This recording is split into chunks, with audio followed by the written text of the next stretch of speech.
बात करते हैं चक्रवाती तूफान यास की, जो झारखंड से तो गुजर गया लेकिन अपने पीछे छोड़ गया बर्बादी के निशान।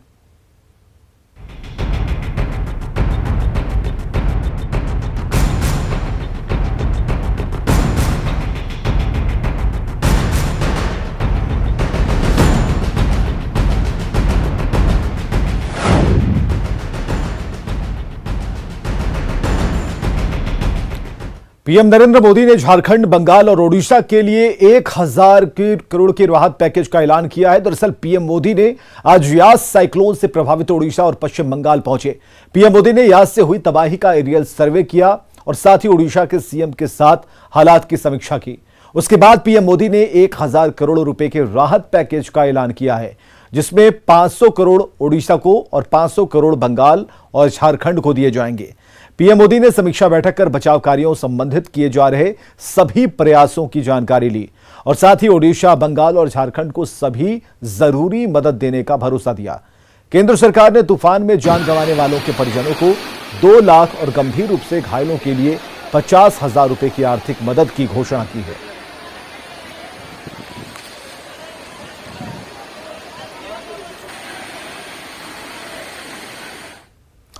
तो यास तूफान ने झारखंड में बड़ी तबाही मचाई। खूंटी के अड़की में नारदा नदी पर बना डायवर्जन बारिश में बह गया, जिससे 8 पंचायत की 40,000 की आबादी पर इसका सीधा असर पड़ा है। लोग जान जोखिम में डालकर नदी पार कर रहे हैं। जायजा लिया हमारे सहयोगी अविनाश कुमार ने। इस वक्त हम खूंटी जिले में हैं और खूंटी जिले के इस अड़की प्रखंड में जिस जगह पर मैं खड़ा हूं, ये नारदा नदी का ऐसा डाइवर्सन है जो अब बह चुका है। आप तस्वीरों के माध्यम से देख सकते हैं कि किस तरह से डाइवर्सन के बहने के बाद लोगों का आना जाना हो रहा है। लोग परेशान हैं, ग्रामीण इलाका है और जो जानकारी मिल रही है उस जानकारी के अनुसार बहुत सारे ऐसे लोग हैं। कहाँ जा रहे हैं भैया आप? हम जा रहे हैं टोकरी बेचने। कहाँ?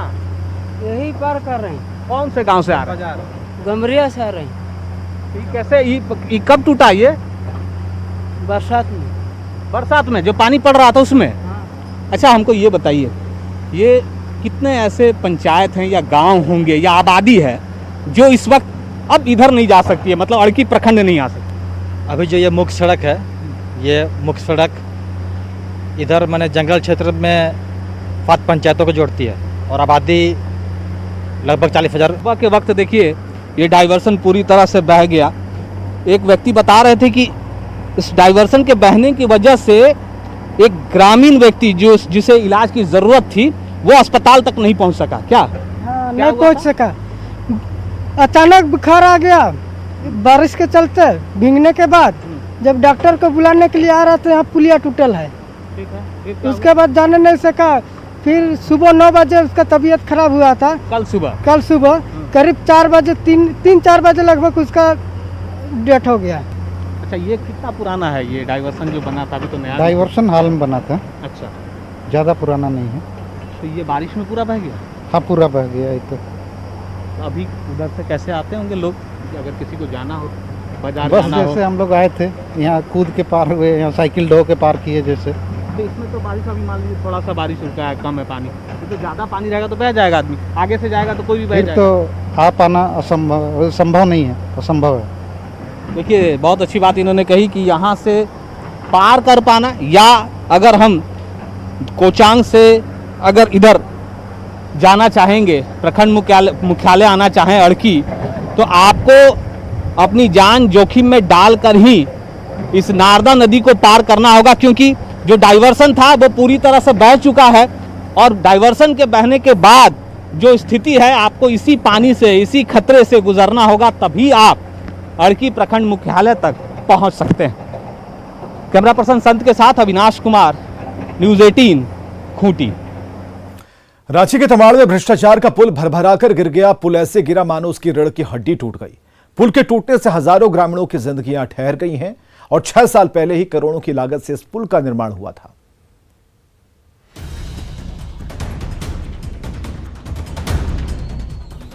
दाएं से देखिए, चाहे बाएं से देखिए या फिर बीच से देखिए, हर तरफ से ये पुल आपको टूटा हुआ ही नजर आएगा, क्योंकि ये पुल टूट गया है। पुल बीचों बीच से टूटा है, यानी पुल की कमर ही टूट गई है। पुल की जो रेलिंग लोगों को पुल से बाहर गिराने से बचाती थी, आज टूटकर एक दूसरे से सिर भिड़ाती हुई नजर आ रही है।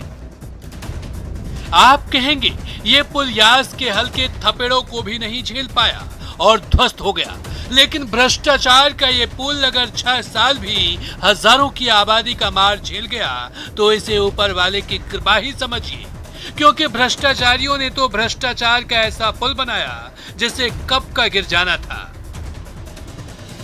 नहीं, पहले से ही हम लोग इसको विरोध किए थे। जो गड्ढा खद रहा था ना, उसी समय हम लोग विरोध किए थे, तो ठेकेदार ने नहीं माना उस समय। नहीं, आपने कहा कि बालू का दूर से उठा होता है, उसको नहीं। पहले हम लोग जो शुरू काम हुआ था ना, उस समय हम लोग मानकी से हम लोग आए थे, ग्रामीण भी आया था, रुका था, लेकिन जो ठेकेदार ने नहीं माना।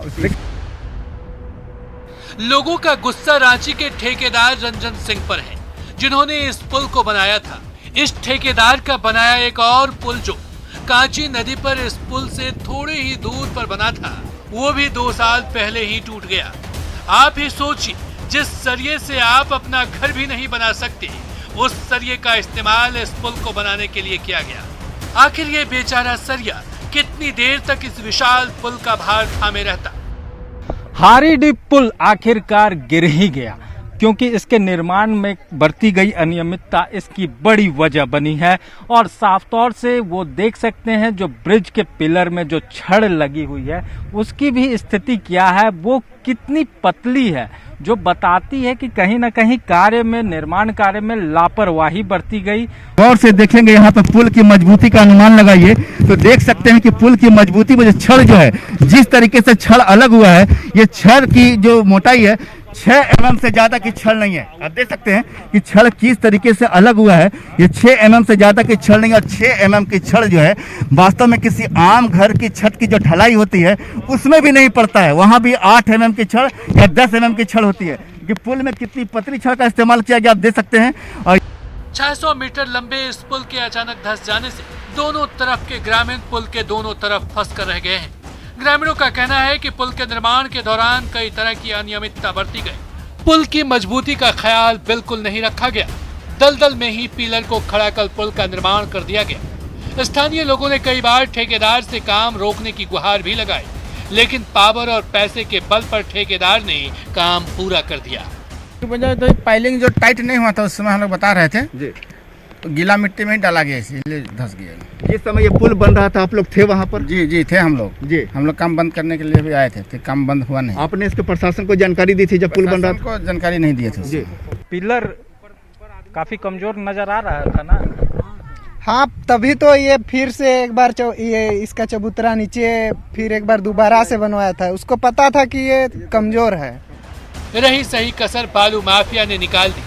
कांची नदी पर लगातार बालू उठाव का भी पुल की मजबूती पर असर पड़ा और इस पुल ने आखिरकार दम तोड़ दिया। सवाल उठता है कि पुल के नाम पर करोड़ों रुपए डकारने वाले भ्रष्टाचारियों पर कार्रवाई कब होगी? आखिर कब तक जनता की गाढ़ी कमाई रेत में फिसलती रहेगी? रांची से ओम प्रकाश और संजय सिन्हा की रिपोर्ट। तमाड़ में हरिडीह बुढ़ाडीह को जोड़ने वाली ब्रिज के ध्वस्त होने के बाद ग्रामीण विकास विभाग हरकत में है। इंजीनियर रमाकांत तिवारी मौके पर पहुंचे और क्षतिग्रस्त पुल का जायजा लिया। उन्होंने कहा कि पूरे मामले पर एक कमेटी बनी है जो जांच करेगी और ये बताएं कि पुल का निर्माण एन पांडे कंस्ट्रक्शन कंपनी को मिला है।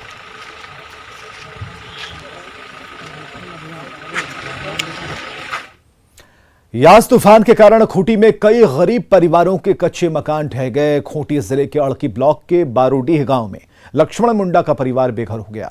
लक्ष्मण मुंडा के परिवार से बात की हमारे सहयोगी अविनाश कुमार ने। यास तूफान ने कच्चे मकानों में रहने वाले गरीब परिवारों को बेघर कर दिया है। इस वक्त मैं खूंटी ज़िले में हूं और खूंटी का ये बारूडीह गांव है, अड़की प्रखंड है। और आप समझ सकते हैं कि खूंटी के इलाके में अगर आप जाएं और खासकर ग्रामीण इलाकों में जब आप जाएंगे तो आपको सिर्फ और सिर्फ मिट्टी के मकान ही देखने को मिलेंगे। और अगर बारिश हो रही हो, रुक रुक कर बारिश हो रही हो, लगातार बारिश हो रही हो, तब ऐसे कच्चे मकान का टूटना पहले से ही तय माना जाता है। और हम लगातार कह रहे थे कि ऐसे आवासों में रहने वाले, ऐसे मकानों में रहने वाले लोग पता नहीं इस तबाही के बाद कहाँ खड़े नजर आएंगे। इस वक्त जो नज़ारा है ऐसे ही एक आवास का नज़ारा है, कच्चे मकान का नज़ारा है, कच्चे आशियाना का नज़ारा है। कब ये आपका घर कैसे गिर गया? उस वक्त आप लोग क्या कर रहे थे? बारिश के चलते हम लोग घर में ही रहे थे। बारिश के चलते बारिश हुआ, बारिश एकदम पूरा बारिश हुआ, गिर गए अपने आप गिर गए। उस समय मतलब रात के समय था तो क्या कर सकते हैं। कितने बज रहे हैं? पकाए थे उसी समय गिर गए, तो खाना उना सब मिट्टी में यह हो गया, खाना उना कुछ नहीं खाए थे। ऐसे में ये हाथ में आपका क्या है? ये तो लेटर है, मतलब बनाने के लिए वही रिपोर्ट बनाया थे, वही है। अच्छा, किसका किसका साइन कराना है इसमें? किसका साइन कराना है? इसका मुखिया का साइन कराना है, ग्राम प्रधान का, वार्ड का। देखिए, ये प्रक्रिया है, सरकारी प्रक्रिया जिसकी बात ये कह रहे हैं, क्योंकि अब तो जो कच्चा मकान था वो गिर चुका है और उसके बाद अगर सरकार से मुआवजा चाहिए तो बहुत सारे प्रावधान भी हैं। ग्राम प्रधान जी हैं, क्या होगा अब इनका बताइए जरा, आपकी तरफ से आप क्या करिएगा? हम लोग का जो सरकार का जो प्रावधान है, हम लोग कल रात को मैंने यहाँ 9 बजे लगभग आए थे, देखे इन लोग को बोले कि एक पिटीशन तैयार करना है। उसके बाद सुबह हम रिपोर्ट भी अंसल किए थे। सीआई साहब नाम पूछा, बाप का नाम स्वर्गीय क्रम मुंडा जी हैं, इनका लक्ष्मण मुंडा जी, तो रिपोर्ट तो हम भेज दिए हैं। सही बात कह रहे हैं ग्राम प्रधान, और अभी कोई दूसरा विकल्प न तो इस परिवार के पास है और ना ही ग्राम प्रधान के पास है। सिर्फ और सिर्फ प्रक्रियाएं हैं, जो सरकारी प्रक्रिया ज़रूरी भी है, सरकार की एक प्रक्रिया होती है, लेकिन अगर उस प्रक्रिया में इतनी देर हो जाए कि ऐसे गरीब परिवार का रहना भी मुश्किल हो, तब सवाल ज़रूर उठते हैं। क्योंकि जिस तरह से तबाही मची है और जिस तरह से लगातार गरीब परिवारों के घर उनसे छीन गए हैं, टूट गए हैं, ऐसे में सरकार को थोड़ी जल्दीबाजी दिखानी चाहिए। मानवीय पहलू भी कहता है कि आप अगर सामने नहीं आएंगे तब ऐसे गरीब परिवार का कैसे भला हो सकता है। कैमरा पर्सन संत के साथ अविनाश कुमार, न्यूज़ 18 खूंटी। और बड़ी खबर आ रही है इस वक्त झारखंड में आईएएस अधिकारियों का तबादला, और इस खबर से जुड़ी हुई जानकारी कि वाणिज्य कर विभाग के प्रधान सचिव का तबादला कर दिया गया है। विभाग की प्रधान सचिव वंदना द्वादेल का तबादला किया गया है। कार्मिक प्रशासनिक सुधार एवं राजभाषा विभाग की जिम्मेदारी उन्हें दी गई है। वंदना द्वादेल बनाई गई है तीनों विभाग की प्रधान सचिव, और ग्रामीण विकास विभाग की सचिव आराधना पटनायक का भी तबादला कर दिया गया है। अब वो बनाई गई है वाणिज्य कर विभाग की सचिव। कुल्हान प्रमंडल के प्रमंडलीय आयुक्त मनीष रंजन का भी तबादला किया गया है, और मनीष रंजन ग्रामीण विकास विभाग के सचिव बनाए गए हैं। नेटवर्क 18 ये सुनिश्चित करना चाहता है कि हर भारतीय को कोविड-19 टीका मिले, और टीकाकरण जागरूकता बढ़ाने के लिए नेटवर्क 18 और फेडरल बैंक की पहल संजीवनी शॉर्ट ऑफ लाइफ को सपोर्ट करें। हेल्थ एक्सपर्ट अपोलो 24/7 आपके साथ है।